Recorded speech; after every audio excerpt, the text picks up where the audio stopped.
Hey, welcome back to the podcast. Another incredible opportunity to just spend time with what has truly become one of the heartbeats of our church at Cottonwood Creek. And missions are always at the forefront of everything that we do, regardless of where it is, whether it's international, national, local, whatever state. But one of the things that we tapped into a couple of years ago is a house building ministry. And one of the things we love about this ministry at Cottonwood Creek is that when it comes to building houses, men engage. This is one of those mission efforts and mission opportunities that men can step up to the plate, literally build a house in a day that will be then transported to someone who is in incredible need, that is selected and chosen. And so I just want to talk to you. I've got two guys with me today. I've got John and Keith. They lead out in this ministry. They help us organize, prepare, and then ultimately when the day happens that we build a house in a day, they're the ones that get men involved, tell them exactly what to do. Men bring their sons and daughters out to make it happen. And then beyond that, what the beautiful thing is, now we're able to export this house building ministry to other churches. And so, John and Keith, welcome, guys. How are y'all doing? Awesome. Doing great. Thanks for having us. Good. All right. Hey, first of all, tell us, this isn't your the job that pays the bills. This is your heartbeat and a mission. So first of all, Keith, tell us what you do for a real living. I've actually been at Texas Instruments for 27 years, electrical engineer, and so it's been a delight to be able to do that and hopefully for a few more years, but it's been awesome. Love it. John, what do you do for a living? I'm a data scientist for AT&T, and I've been here for 25 years. All right. I love it. So tell us how you guys got involved in the missions ministry at Cottonwood Creek. I think when my wife and I joined in 2016, and there's so many opportunities to serve in missions, it was almost impossible to say no, actually, because of the diversity. And the first actually time we had done a Buckner trip was actually in 2017 when we went to Rio Grande Valley. So I think part of it is just the readiness and the community at Cottonwood to serve. And then, of course, my wife, her heart is to serve as well. So we serve in a diverse set of ministries. And for me, the Buckner one is the most exciting. And to add to that, yeah, go ahead. John, what was your first entry into missions? Well, I got to say, I mean, I've been friends with Keith for nearly a decade, right, Keith? And in our life group, the Living Faith Life Group, we started this ministry we participate in the Live, Love, Allen ministry, where the city will actually issue a violation to a homeowner for an unsafe situation, and for whatever reason that homeowner is unable from a financial perspective or maybe just an ability perspective, they can't make those adjustments to their house. So our life group will rally behind that homeowner, participate and partner with the city, and get out there and help that violation go away. And that's kind of where it started, and where Keith and I started to see that we were pretty well knit and wired in the same capacity. Love it. And, as you go back just a couple of years ago, we've only been at this home building ministry for people in the Rio Grande, pretty much for a couple of years, right? So when we started talking about, obviously, your backgrounds and just your passion, your heartbeat, and then being men, you just all of a sudden took to the home building ministry that you saw an opportunity that we were doing, something new we were trying. I mean, we didn't even know if the first one was going to work, right? But you guys went all in on building homes for people down in the Rio Grande. So tell us what specifically drew you to that ministry, the home building ministry. Well, I think both John and I have a natural tendency towards building with wood, and then also maybe more on my side, tools. And when Justin reached out to us to say, hey, would you be interested in building a home in the parking lot? We both said, we don't know how to do that, but yes, we'll do that. We'd love to figure that out. I think both John and I like to look at hard problems and solve them. And a neat story about that is you don't know what kind of giftedness God gives you and when you'll use it. But like 25 years ago, when John was in school, he took drafting. So he had an opportunity to really update all the drawings. So talk about a skill sitting there waiting to be utilized. And so when Just asked us, we said, we're all in. And that first year, 2021, was the first year we did it. There was the first one being remote built. Since then, there's been over 30 home builds done in that time frame with new drawings and stuff that the team has done. So it's been exciting. I think the exact words when Justin asked if we would do it, we're like, duh, yeah. I mean, never done anything like this, but man, that sounds amazing. Yeah. It's beautiful that, man, you just talk about, and guys that tap into this podcast, and maybe ladies that want to send it to their husbands. I love some of the words that you just said is, we like building things. We like doing things with wood. But then, hey, do you want to build a house in the parking lot? How's that going to happen? We don't know that's going to happen. But the answer is, yeah, duh. And we're in. Okay, let's give it a go. But then something I think, Keith, you said about John is, all the way back years ago in college, he took drafting, correct? And that had been just a latent talent that was sitting there waiting to be utilized. And all of a sudden, drawings get updated, everything gets better, and just the wheels start moving. And so as we think about the number of houses we've already built, and now this ministry is getting expanded to other churches. You guys want to talk about the excitement of seeing other churches get on board with the home building mission in the Rio Grande? Absolutely. So actually, I wrote down some of the churches that John and I have been able to mentor in this process. So with the first build that we had done with Cottonwood, that was just Cottonwood prototyping the drawing. So it was like live in real time, sink or swim type of project. But since then, we were able to support University Baptist Church, Valley Ranch Baptist Church, Stonebriar, First McKinney, Austin Baptist, Rock Point, Garland, Grand Prairie, Waxahachie, and Gateway Dallas. So those are all the churches that have essentially embraced, let's do a home build in the parking lot and figure it out. And so the neat part about that is every time you go to them, my first question is, who's built a home in a parking lot? Because it allows it to level set, because there'll be a mix of people that have lots of construction experience or none. And so it's an opportunity for them to learn, okay, wait a minute, this is a little different. And the second question I bring up is that, well, it's a question and a kind of a statement is, they'll ask, why do you do this? Why not just build it in Rio Grande? This is a unique opportunity to have anywhere from 50 to 100 people volunteer for an outreach like this in a mission field where it's in your parking lot. And then they get to see the kind of the ripple effect as it impacts a family in Rio Grande. Because not everyone can go down to Rio Grande to do home build. So I can't think of a better way for Cottonwood and to be able to serve in a ministry to reach many other people at the same time and many other churches and get them equally engaged with their local communities. I love it. John, you want to add something? Yeah, I was just going to say, and on top of that, just to see a church go from a pile of sticks to an actual building is really exciting for the church body to drive through the parking lot and to see that. And, it's an amazing mission to get your church rallied behind this mission. And, we'll offer it up. We'll have the house built and available for people to walk through it for, 2 weeks at a time. And by the end of it, when we ship that house down south, there's probably 100, 200 Bible verses, memory verses, just meaningful, passion-filled blessings on every wall of that home. Written all over it. It's just amazing. Yep, you got it.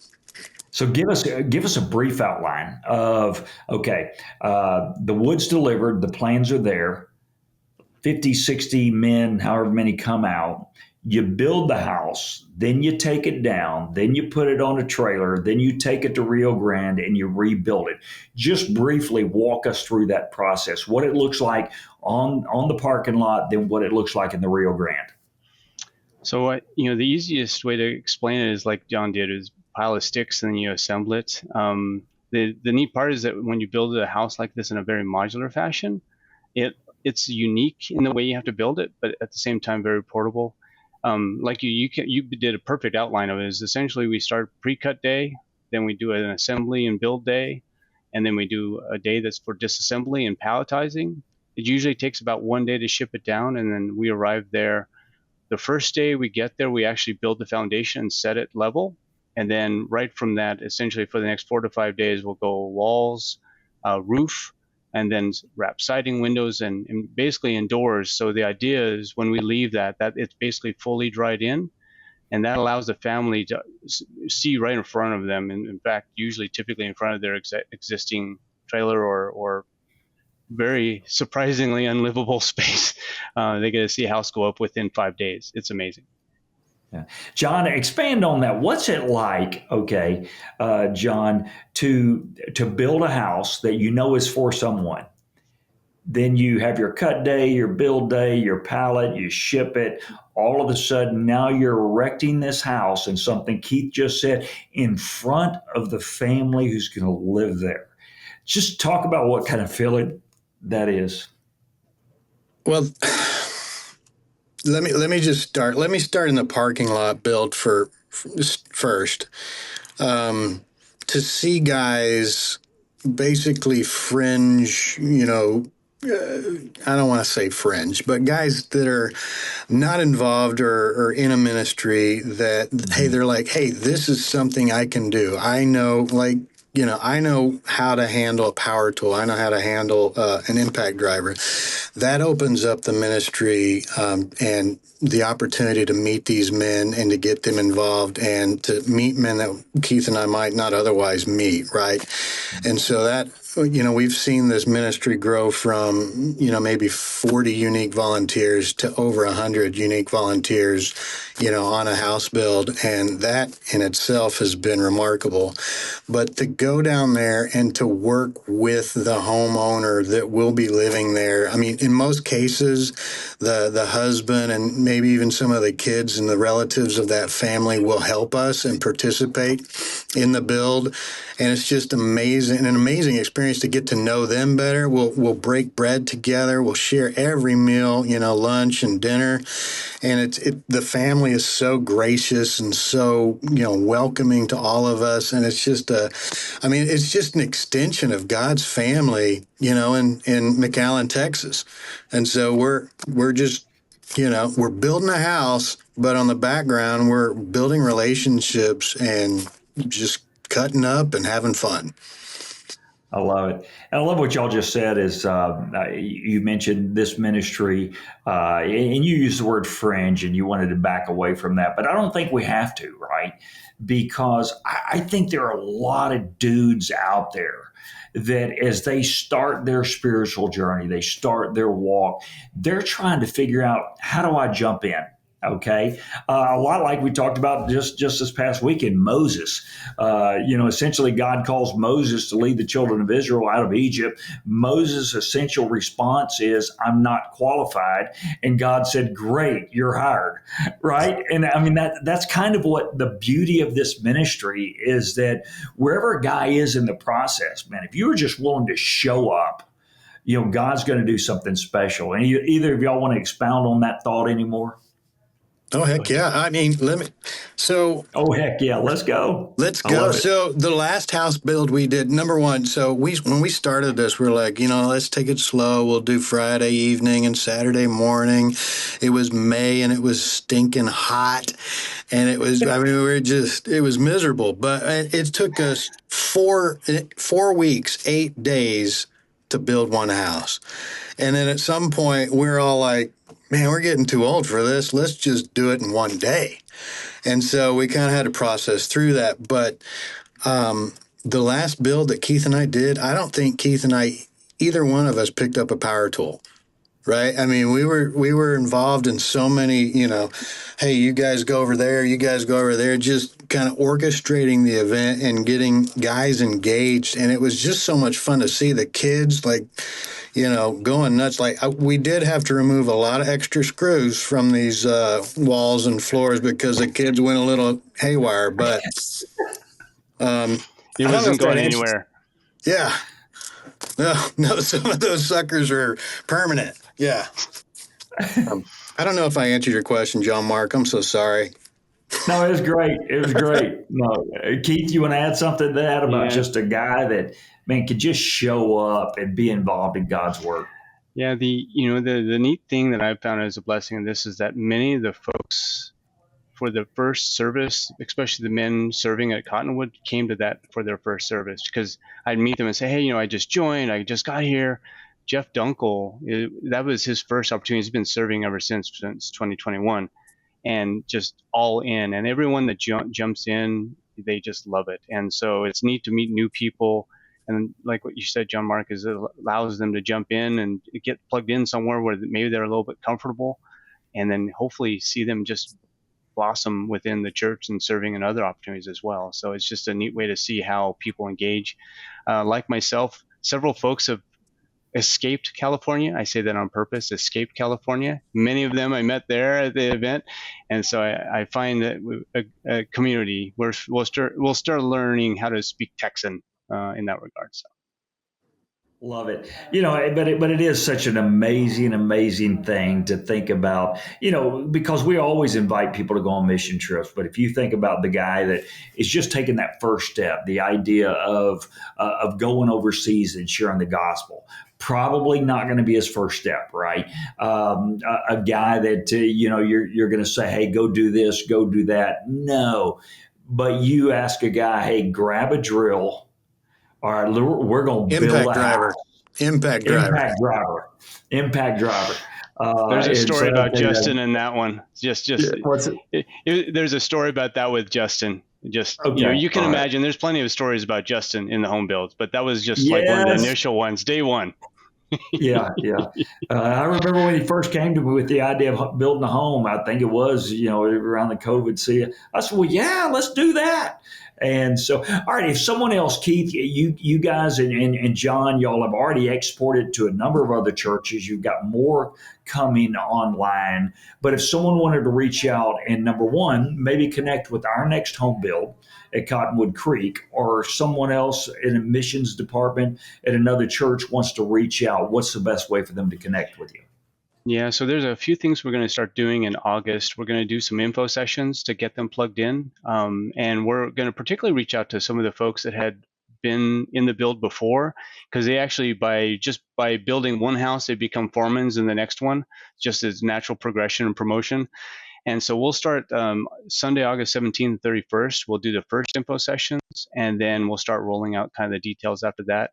Dennis Hale, who's another gentleman that I met through the Buckner build, he's going to help facilitate a lot of that. So very, very soon in August, we'll start rolling a lot of communication out, and then preloading some of the leaders, because we found, like John had mentioned, folks that had served and had an opportunity to build, they were super excited about coming back and helping lead a small team. And that helps spread the work out in the day. When you have all of a sudden 70 people building houses and wood is flying everywhere, and it's amazing to have some really good core excited leaders. I love it. And part of this is, so if someone's watching, you're like, okay, this is great. Who's paying for the wood? That's what Cottonwood Creek does. The people of Cottonwood Creek give. The people who build just build, but the people give to missions. We go out, we buy everything, we put it together. Now, loads of folks, just like John and Keith, donate a bunch of their time to make it happen. But if you're looking for an on-ramp for missions at Cottonwood Creek, if you're looking for an on-ramp for your church to get involved in missions where you want to connect dudes, there's nothing better than building a home. So final thoughts for either one of you. I just add one thing to what you just said, is that the powerful nature of building a home for a family is that Buckner's focus is on healthy living. The home building part is their healthy living and basically keeping a nuclear family together. And so by the efforts of the volunteers and Cottonwood putting up the money for basically building the entire house, from parking lot to Rio Grande to roof shingles and siding and insulation and windows and doors and all of that, accelerates their time to a healthy home by 15 to 16 years. That is just in that small window of time from start to finish. And I can't think of a more impactful way to help a family build their own little family, but also community around them. For folks, if they can get down to Rio Grande, you'll see a Buckner home, and then a few, a mile or less away, another one and another one. And it brings the community together, and you see people actually get excited and engage Buckner from a community perspective, but also it allows them to get excited about trying to take care of their own space. You would be amazed at what the folks will live in down there. And something that we would think of as a tool shed, people, families live in, and trailers that have basically no structure left. So it's just super exciting, like John said, to be there with the family, see them go from something that we would barely put our tools in to something that a family would live in. And this year we actually get to build a 4-bedroom, 2-bath for a family, mother, father, and 5 kids. And so that's super exciting. And that would, I guess the way I end it is that just imagine the impact you can have on a family and just how quick you can accelerate it and provide them a healthy environment. I guess the way I look at this too is this 1 John 3:18, let us not love with words or speech, but with action. So I can't think of a better way to put, action into work than building something. I love that. Well, guys, man, we sure appreciate it. And so for someone looking in, you can text the word missions to 77978 just to get connected. Incredible ministry, incredible opportunity to change someone's life in just a matter of days and engage men in your church and mission. So John and Keith, thanks so much for your leadership in this area and what you've done so far and prepping and preparing and really making the process easy. We've mentioned Buckner a couple of times. Cottonwood Creek does not choose the family that we build the house for. Buckner does. They're down there every day of every week, and they hand select, hand vet, and the people that you're building the house for has been through a process by Buckner that has been this. In other words, they're well deserving. And they're grateful recipients. So that's taken off of you. You don't have to choose the family. Buckner does a great job of that. All you have to do is provide the money and the sweat equity and see God move. God bless.